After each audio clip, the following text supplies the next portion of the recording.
السلام عليكم ورحمة الله وبركاته. ازيكم حبايبي؟ عاملين ايه؟ النهارده ان شاء الله اليوم ال 13 معايا في دورة كتاكيت رمضان. بس حبايبي زي ما انتم شايفين كده، انا امبارح كنت مكلماكم على النشارة ان هي كانت ناشفة وما فيهاش اي حاجة، فما كناش هنغيرها طول ما هي ناشفة. بس للاسف الكتاكيت كده شكلها ما عجبهاش الكلام، فدلقت لي المية فاضطريت ان انا اغير لهم النشارة النهارده. زي ما انتم شايفين كده معايا. فالنهارده هنسمي الله، ده باقي العلف اللي عندهم، انا برضو مش هرميه، هنزود عليه.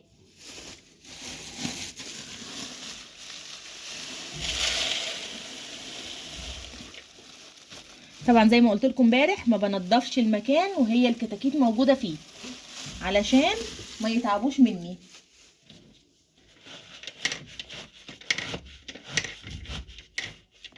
طبعا بحضر لهم كل حاجه وبعدين برجع ادخلهم علشان يبقى المكان جاهز عندهم. انا كده حطيت العلف اهو، والميه كمان حطيت لهم ميه.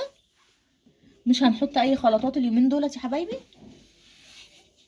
هو بس بعد بكره باذن الله هنبتدي نحط الحلبه تاني.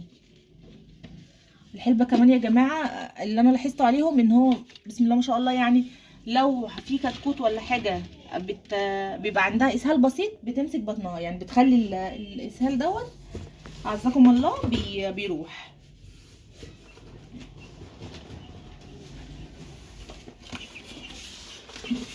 بس حبايبي الكتاكيت بتاعتي اهي،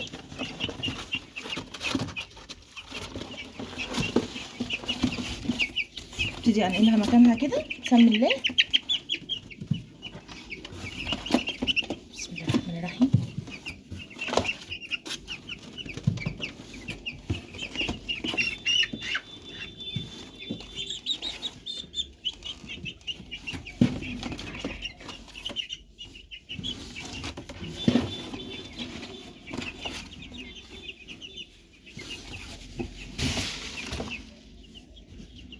ده يا حبايبي شكلهم معايا اهو.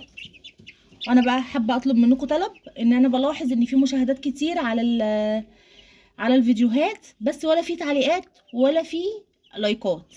فيا ريت يا جماعه التعليقات واللايكات اللي بتتحط ديت بترفع الفيديو وبتوصله لغيركم.